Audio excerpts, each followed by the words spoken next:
Ya, pemirsa, insan bola tanah air tentu kecewa karena Justin Hubner dan kolega gagal meraih tiket otomatis ke Olimpiade 2024 Paris setelah gagal di laga perebutan juara 3. Namun, pasukan Sintayong tersebut tetap punya asa besar tampil di Olimpiade Paris. Syaratnya, pasukan Merah Putih harus menang dalam playoff menghadapi Guinea. Nah, untuk membahas hal ini sudah bersama kami Mas Akmal Marhali selaku pengamat sepak bola sekaligus koordinator Save Our Soccer, dan kita juga masih menunggu koneksi kami dengan Bapak Sumarji selaku manajer Timnas Indonesia. Selamat sore, Bu Akmal. Selamat sore Samuel, salam sepak bola. Salam olahraga, biasanya kita selalu membahas olahraga. Kita lagi ngomongin sepak bola. Bu Akmal, ini bagaimana Bu Akmal melihat laga kemarin? Menurut Bung Akmal, apakah Indonesia layak kalah 1-2 dari Irak atau bagaimana? Ya, kita sudah berjuang maksimal, tapi memang takdir menentukan lain kan. Kita harus menerima kekalahan dari Irak 1-2, walaupun secara permainan sejatinya kita tidak kalah dan para pemain sudah mengeluarkan seluruh kemampuan terbaiknya untuk memberikan hasil maksimal buat Indonesia tentunya, untuk meraih tiket ke Olimpiade Paris secara langsung dengan meraih peringkat ketiga. Namun kita harus pahami juga bahwa banyak kendala yang dialami oleh tim kita saat ini. Yang pertama adalah absennya Rizky Ridho itu sangat berpengaruh sekali di lini belakang ya. Sehingga kemudian Sintayong mengubah strategi bermainnya dari biasanya 3-4-3 kemudian berubah menjadi 4-3-3. Dan kalau kita lihat 20 menit pertama kita tampil cukup bagus, bahkan memberikan tekanan kepada Irak. Apalagi setelah Ivar Jenner mencetak gol. Namun setelah itu fisik pemain tampaknya kita tidak bisa menutupi fisik pemain yang sudah sangat kelelahan sekali, karena ini turnamen yang sangat padat ya. Dalam waktu 6 hari kita bertanding sampai 3 pertandingan, bahkan lawan Korea Selatan kita 120 menit. Jadi kalau di antara tim-tim peserta Piala Asia, kita adalah tim yang paling banyak menit bermainnya. Nah, ini kondisi fisik pemain yang sudah mulai terkuras inilah yang kemudian menjadi faktor hilangnya konsentrasi bermain Marcelino dan kawan-kawan. Juga ditambah lagi ya faktor mental juga yang ikut berpengaruh. Ketika fisik kemudian melemah, mental pasti berpengaruh termasuk psikis. Apalagi ketika kemudian tercipta gol balasan dari Irak yang dilakukan oleh Zaid Mahson, ini yang kemudian sedikit mengubah gaya bermain kita. Kita kehilangan sedikit keseimbangan bermain, sehingga kemudian Irak bisa menguasai jalannya pertandingan. Walaupun demikian, secara permainan sebenarnya kita tidak banyak berbeda dengan Irak, yang notabene adalah tim yang langganan tampil di Piala Asia U23 ya. Mereka bahkan juara 2013, kemudian 2016 mereka peringkat ketiga dengan mengalahkan Qatar 2-1. Sementara kita ini debutan, jadi ekspektasi kita yang terlalu tinggi yang mungkin ikut juga membebani para pemain di lapangan, karena ini merupakan penampilan perdana mereka. Buat saya hasil yang sudah dicapai sejauh ini sudah prestasi yang luar biasa dan patut kita apresiasi. Oke, kalau tadi Mas Akmal mengatakan bahwa kawan-kawan di U23 ini fisiknya terkuras habis, sebenarnya ada yang kasarnya lebih objektif bahwa ada lini yang memang harus diperbaiki nggak sih di Garuda Muda kita ini, terlebih nanti kita akan melawan Guinea untuk bisa lolos ke Olimpiade?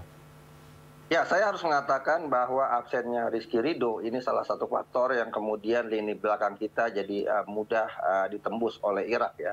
Bagaimana misalnya gol pertama, di situ perebutan bola dari tendangan sudut, Arhan tidak lompat untuk menutup pemain Irak gitu. Dan itu kan sebenarnya posisi yang selama ini dimainkan oleh Rizky Ridho. Dia sebagai kapten, dia juga sebagai komandan lini pertahanan. Bahkan kalau bicara kemampuan bertahan di antara back yang ada, termasuk Justin Hubner, Rizky Ridho adalah pemain yang paling banyak melakukan intercept, paling banyak melakukan clearance, termasuk paling banyak untuk melakukan passing-passing yang membuild up permainan. Nah, absennya Rizky Ridho ini menjadi faktor penting kita sedikit bermasalah di lini belakang.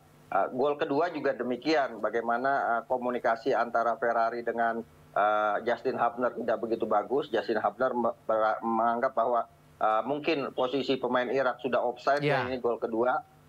Tapi ternyata masih ada Ferrari di belakang yang membuat perangkap offside tidak berjalan maksimal. Komunikasi lagi-lagi menjadi faktor penting. Tapi komunikasi ini menjadi terhambat ya karena kelelahan fisik dan psikis pemain gitu kan. Dengan intensitas pertandingan yang sangat tinggi. Tapi kalau kita lihat misalnya statistik permainan, kita unggul atas Irak ya.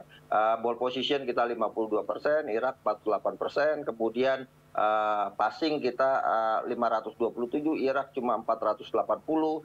Mereka aja unggul dalam efektivitas bermain, utamanya dalam memaksimalkan peluang yang dimiliki. Mereka punya 22 peluang dengan 7 on target. Betul. Sementara kita punya 17 peluang dengan hanya 3 on target. Ini yang sedikit membedakan. Tapi kita harus akui juga memang Irak bermain semalam cukup efektif dan cukup bagus ya. Utamanya adalah duet Ali Jassim dan Muqtadir Muhammad. Ini 2 pemain yang menjadi motor utama Irak yang sulit untuk ditutup lini tengah kita kemarin. Oke, Bung Akmal, ini kan kita akan melawan Guinea yang memang dia kalau nggak salah debut juga di Piala Asia ini. Bagaimana menurut Bung Akmal peluangnya? Terlebih juga Guinea sebenarnya Liga Afrika juga sudah tumbuh dengan cukup cepat dan pemainnya terbilang bagus terlebih dari sisi fisik. Ya, kalau kita sebut Guinea mungkin asing buat banyakan orang ya. Kita lebih mengenal Afrika itu Nigeria, Kamerun, Ghana gitu kan. Sekarang Guinea. Tapi Guinea ini adalah tim yang sedang naik daun di Afrika, utamanya dalam pembinaan usia muda, di mana mereka adalah peringkat keempat Piala Afrika. Peringkat pertamanya adalah Maroko, kemudian peringkat 2 Mesir, peringkat 3 Mali, dan Guinea adalah peringkat keempat. Kalau bicara materi pemain, bahkan bisa kita bilang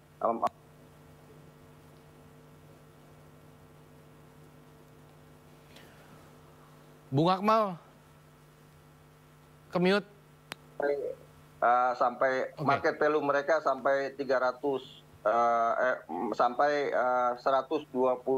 miliar, sementara kita 83,4 miliar. Dan materi pemain mereka rata-rata main di Eropa, ada yang main di Prancis, Belgia, Italia, bahkan di negara-negara tetangga seperti Tunisia dan di Asia. Kalau di total ada 13 pemain mereka yang main di Eropa, kemudian dari 23 pemain, 20 pemain mereka main di luar negeri. Nah ini yang kemudian kalau kita lihat namanya asing, tapi materi pemain mereka cukup menjanjikan ya. Mereka matang pengalaman, apalagi nanti kita playoff main di Clairefontaine, Prancis, yang notabene adalah daerah yang rumah menjadi kedua mereka lah kasarannya. Sudah adaptasi. Ya, buat mereka Guinea ini rata-rata main di Eropa gitu kan. Kemudian mereka punya kemampuan untuk aklimatisasi lebih cepat. Nah, yang saya harapkan adalah saya berharap tim ini tidak pulang ke Indonesia tapi langsung berangkat ke Prancis untuk kemudian melakukan aklimatisasi, kalau bisa melakukan satu uji coba dengan tim yang punya karakter seperti Guinea misalnya. Oke. Nah, terkait dengan Guinea ini kan pelatih Guinea sudah lakukan side war nih bahwa Indonesia harus berhati-hati ketika menghadapi Guinea dengan sejumlah banyak faktor ya. Meskipun memang data mengatakan bahwa Sintayong ketika membawa Korsel pernah mengalahkan Guinea waktu itu 2017 kalau nggak salah. Tapi kan ini kan rentang waktu yang cukup panjang nih, 7 tahun untuk dalam sepak bola untuk berkembang. Bagaimana menurut Bung Akmal, apakah memang Korea Selatan waktu itu bisa disamakan dengan Indonesia saat ini atau seperti apa? Ya, kalau secara permainan tim ini sudah cukup progres sangat bagus ya. Build up bermainnya, kepercayaan diri bermain, kemudian juga sinergi antara 1-2 pemain gitu kan. Namun demikian kita tidak menutup kemungkinan misalnya di laga melawan Irak ada beberapa kesalahan individual yang dilakukan oleh tim yang kemudian menjadi kekalahan buat kita. Tapi ya itulah sepak bola gitu kan. Ada satu saat pemain ada yang off, ada yang on fire. Cuma permasalahannya yang harus kita pahami menurut saya adalah kita ini masyarakat kita ekspektasinya terhadap timnas ini terlalu tinggi, Oke. sehingga kemudian tidak membumi yang pada akhirnya ketika kemudian ekspektasi mereka tidak terpenuhi oleh para pemain timnas kita yang sedang berkembang ini, akhirnya munculnya adalah perundungan dan bullying kepada pemain-pemain satu, Iya, dua, iya, tiga iya. pemain. Saya pikir ini PR bangsa kita gitu kan, di mana sudah seyogyanya penggemar sepak bola kita itu kalau kemudian mau menyampaikan pendapat, ya dengan argumentasi, jangan kemudian dengan persepsi dan persekusi yang selama ini dilakukan. Misalnya, sepak bola ini kan permainan tim, tidak bisa kemudian kesalahan dilempar ke satu, dua, tiga Iya, pemain gitu. Kesalahan kolektif, kemudian kemenangan juga bersama-sama. Nah ini yang harus dipahami oleh publik kita, bahwa sejatinya kita ini sudah ke semifinal, sudah prestasi yang luar biasa. iya. Kalau kemudian kita ada kesempatan untuk meraih tiket Olimpiade Paris, ini menurut saya adalah bonus dari perjuangan pemain yang sudah dilakukan sejauh ini. Dan kita harus berikan apresiasi dan berikan dukungan moral. Betul. Apalagi nanti kita akan menghadapi Guinea ya. Guinea. Yang paling penting untuk menghadapi Guinea adalah bagaimana tim pelatih PSSI, dalam hal ini Pak Sumardi sebagai ketua badan tim nasional Indonesia, melakukan recovery pemain, baik sisi fisik maupun psikis gitu. Ya. Lupakan kekalahan beruntun lawan Uzbekistan dan lawan Irak. Karena kesempatan di depan adalah kita bagaimana mengambil kesempatan untuk bisa merebut salah satu tiket ke Olimpiade Paris. Kalau menurut saya yang penting sekarang STY semuanya gitu kan. Selalu tetap yakin bahwa kita punya peluang yang bisa kita ambil. Gitu. STY selalu tetap yakin. Bung, ini perlu nggak sih sebenarnya STY melakukan rotasi pemain di melawan Guinea dengan maksudnya mencoba rotasi pemain, karena seperti kita ketahui nampaknya lini pemainnya itu sama sehingga mungkin fisiknya sangat terkuras dalam 2 pertandingan terakhir, Bung Akmal? Ya, saya belum mendapat konfirmasi apakah kemudian akumulasi kartu yang terjadi di Piala Asia akan juga dibawa ke playoff. Misalnya, kalau itu dibawa ke playoff, praktis Rizky Ridho masih belum bisa tampil karena dia red card langsung. Kemudian ada Justin Hubner yang mendapatkan akumulasi kartu gitu kan. Nah, kalau kemudian kedua pemain ini tidak bisa main, maka ya harus ada tambahan pemain yang bisa kita masukkan. Misal apa mungkin Elkan Bagot masih bisa dipanggil untuk ikut bergabung bersama tim ini di Prancis nanti, atau Alfreandra Dewangga pemain belakang, atau mungkin juga misalnya Beckham Putra yang kita butuhkan untuk menambal determinasi di lini tengah. Dan saya pikir ini akan bisa dijelaskan oleh pengurus PSSI terkait regulasi playoff. Apakah Piala Asia dengan Piala Afrika ini aturannya disamakan, bahwa pemain yang mendapatkan akumulasi tidak bisa main dan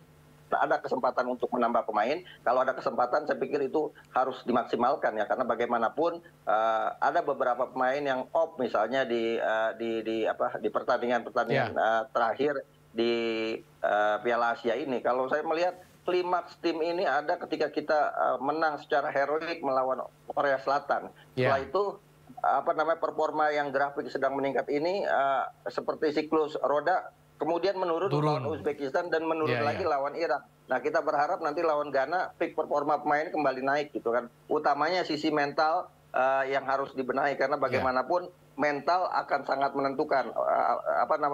Skill individu, kerjasama tim itu tidak akan kemudian bisa berjalan efektif di lapangan kalau dari sisi mental tidak bisa dibenahi. Baik. Terima kasih Bung Akmal atas insight-nya. Kita berharap 6 hari ke depan ini Garuda Muda kita bisa berbenah untuk bersiap menghadapi Guinea. Dan kita berharap juga seperti Bung Akmal bilang supaya Garuda Muda tidak dikembalikan dulu ke Indonesia tapi langsung ke Perancis di bawah biar bisa beradaptasi. Seperti itu ya Bung Akmal? Ya, pokoknya STY selalu tetap yakin. Baik. Selamat sore Bung Akmal, salam olahraga. Selamat sore, salam olahraga, salam sepak bola.